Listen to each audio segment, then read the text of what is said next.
kind of morning where sunlight poured through the windows, painting everything in gold. But my heart felt nothing but cold emptiness. The room was silent except for the faint ticking of the old clock on the mantel.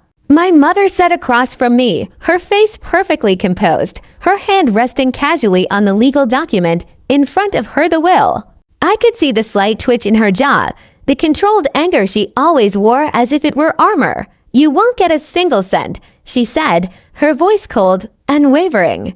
The words hit me like a punch to the chest, but more than that, they burned deep inside me. Years of loyalty, sacrifice, and unspoken devotion, everything I had done for this family, for her, crumbled into nothing. I stared at her, searching for a hint of softness, a trace of the mother I had known. There was none. Only steel. I had suspected she would do something like this, but the reality was far more devastating than anything I had imagined. I had thought I could count on family, that blood ties meant something. I had been wrong. Every memory flashed before me, the long nights I had stayed up taking care of her when she was ill. The countless favors I had done for my siblings. The way I had quietly handled debts and problems to keep the family's image intact. All of it meant nothing. I left her office without a word, my heart pounding, my vision blurred. Outside, the world continued as if nothing had happened. Children laughed on the street, the wind rustled the trees, and the sun shone down, oblivious to my anguish. I walked without direction, letting my fury and grief swirl inside me. But as the hours passed, something shifted. The anger did not leave me, but it began to transform. Painful, sharp, but clear. A thought kept repeating, "If no one will value me, then I will value myself, and I will make sure the world knows my worth." For days, I stayed locked in my apartment, planning, observing, and reflecting. I had little money saved, but I had enough to start quietly, invisibly, rebuilding a life that no one could take away. I knew the game my mother and siblings played: control, manipulation, entitlement, but I also knew their weakness: arrogance. They believed they were untouchable, that I could never rise against them. That belief would be my weapon. I began small. I invested quietly in opportunities I had learned about over the years, building connections and alliances without anyone suspecting. Each small victory, each quiet step forward, strengthened me, fueled me. I never rushed. Patience became my greatest tool. My mother had underestimated me, and that underestimation would be her downfall. Months passed, and the world outside my apartment transformed into a map of possibilities. I discovered talents within myself I had never acknowledged: strategic thinking, negotiation, influence. I remembered the law, the contracts, the loopholes, the ways the rich and powerful shielded themselves. I learned them all. Every lesson became ammunition. Every slight, every betrayal became motivation. Then the opportunity arrived. It was subtle, almost invisible. My mother had invested heavily in a new business, relying on connections that were shaky at best. The arrogance of her advisors blinded them to the cracks I could exploit. I studied every document, every transaction, every weakness. And quietly, I began my plan. A plan not born of hatred, but of justice, the justice I had been denied. I moved with precision. Small suggestions here, subtle advice there. People in her inner circle began to trust me without knowing why. Emails, calls, meetings, I inserted myself at critical moments, guiding decisions while remaining invisible. My mother, confident in her untouchable position, did not suspect a thing. She smiled at me occasionally, never realizing that each smile, each acknowledgement of my loyalty, had been the fuel for a fire she could never imagine. The turning point came when her largest deal of the year was about to finalize. My research had revealed hidden debts, overlooked clauses, and opportunities to redirect control. I approached quietly, not as the daughter she had dismissed, but as a strategist, a force she had never seen coming. I positioned myself in ways that allowed me to reclaim what had been denied. All legally, all brilliantly, without her knowledge. The day the deal collapsed, or rather, was subtly redirected, was the first time I felt the true taste of power. My mother's confidence wavered, just slightly at first, then more noticeably as news spread of the unexpected outcomes. She called me furious, suspicious, desperate. I spoke calmly, innocently, the voice of a daughter who only wished to help. Inside, however, I felt nothing but satisfaction, a quiet triumph. Every move I made was deliberate. I learned her weaknesses, her patterns, the way she handled crises. I anticipated every response, every countermeasure. And as I built my empire of influence, step by step, I realized something profound. Revenge was not in the money or the material. It was in reclaiming my own power, in proving to myself that I was unbreakable, unstoppable, and untouchable. By the end of the year, the tides had turned completely. My mother's influence waned. Advisors questioned her judgment. Siblings who had mocked me, who had laughed at my naivety, now sought my advice, unsure how I had acquired the power they could not see. And all the while, I remained calm, controlled, the eye of a storm she could never enter. It was not hatred that drove me, nor petty revenge, it was justice, redefined. I had been wronged, dismissed, underestimated. And now, I had rewritten the rules. I had become a force she could not manipulate, could not control, and could not ignore. The daughter she had tried to erase was now stronger than she had ever imagined. The new year had begun, and the village, the city, the very world around me seemed unaware of the quiet storm that had been brewing for months. My mother, still clinging to her illusion of control, moved through her days with a forced grace, unaware that every step she took was now being shadowed by me, not as the obedient daughter she had dismissed, but as the architect of her unraveling. I had learned patience, timing, and precision. Each move I made now was like the silent strike of a master strategist. I didn't need to yell, or argue, or demand. Everything would fall into place in its own time, like dominoes set long before anyone knew they were standing on a map I had drawn.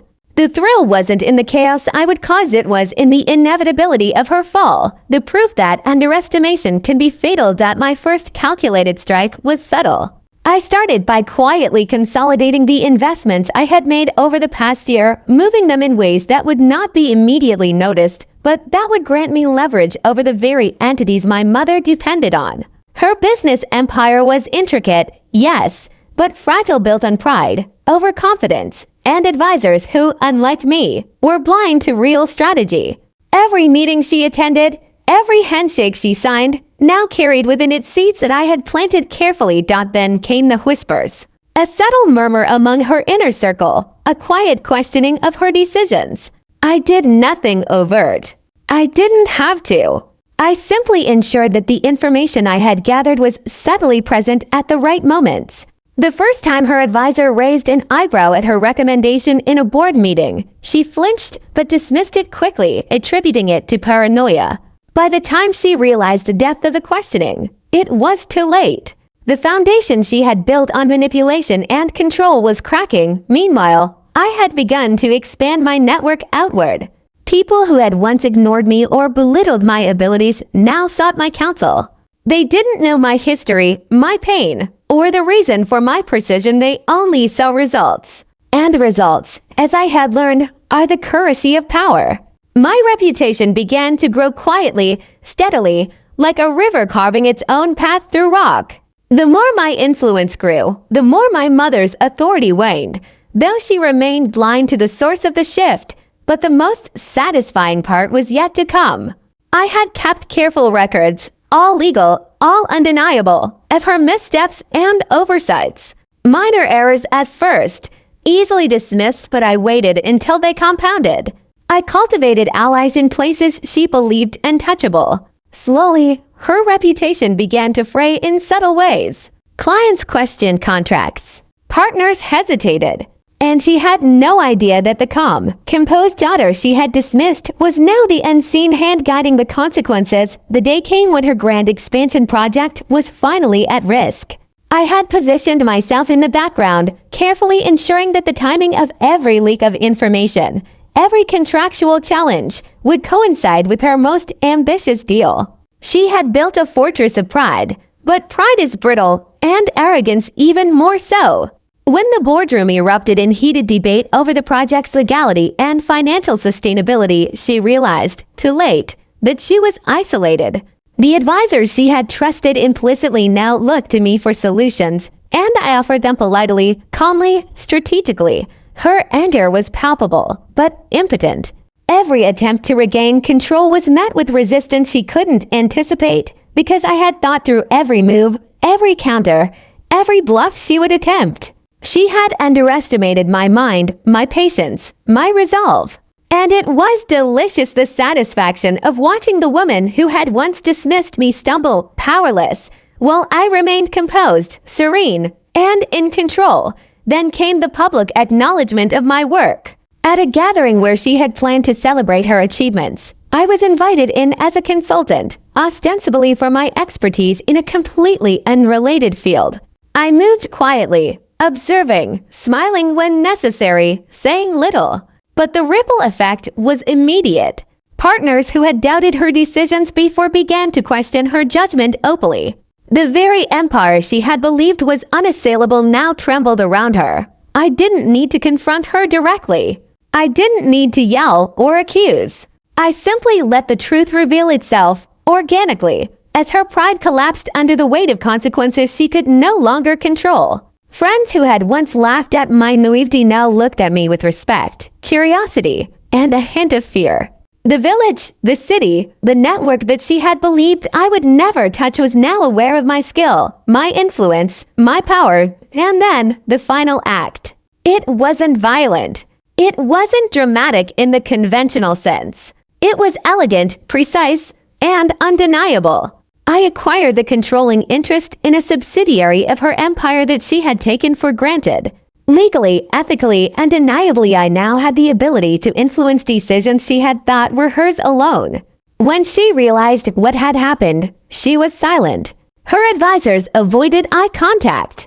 And in that moment, I felt nothing but clarity. Revenge was not about hatred, it was about justice. About reclaiming what was rightfully mine, about proving to myself that I was unbreakable. The beauty of it was that I didn't gloat. I didn't need to. The outcome was sufficient. The power I had quietly built, the patience I had exercised, the strategy I had implemented, it spoke louder than any words. She knew it, and the shame, the shock, the realization of her underestimation burned hotter than any insult I could have hurled. From that day on, my life transformed completely. Opportunities I had only dreamed of now came easily. My confidence, honed through struggle and calculated moves, was unshakable. I became a figure others admired, respected, and feared not for malice, but for the unwavering strength I had cultivated. And the world that had once seemed indifferent now bowed subtly to the force I had become years later. When people spoke of my mother and her empire, the story was clear. The daughter she had dismissed had quietly and brilliantly rewritten the narrative. I had taken what was denied to me, not through destruction, but through intelligence, patience, and precision. And more than wealth, more than recognition. The true victory was in the transformation of myself, the unshakable, unstoppable force who no longer depended on anyone else to define her value. The day I finally confronted her not with anger, not with revenge, but with calm certainty was the culmination of everything I had built. She looked at me, this woman who had once placed her hand on the will and declared I would get nothing. And for the first time, she saw me. Really saw me.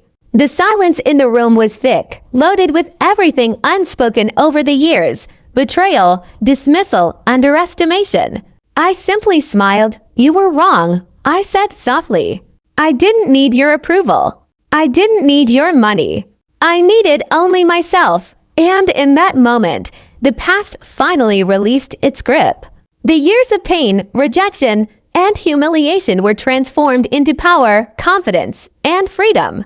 My mother remained silent, and in her silence, I realized something profound. Victory is sweetest not when you destroy, but when you rise. And rise I had, unstoppable, undeniable, uncheckable. I walked away that day, not with malice, not with gloating, but with peace. The daughter she had tried to erase had become more than she could have imagined, stronger, wiser. and completely in control of her own destiny. And as I stepped into the sunlight outside, I understood revenge is temporary, but self-empowerment, patience, and intelligence are eternal. From that day forward, I lived for myself, guided by no one but my own instincts, decisions, and values. And the quiet satisfaction of knowing that no one, no matter how close, no matter how powerful, could ever undermine me again was sweeter than anything money or status could provide. The lesson was simple, but eternal. Underestimate me once, and you may win a moment. Underestimate me twice, and you will lose everything. Thanks for watching.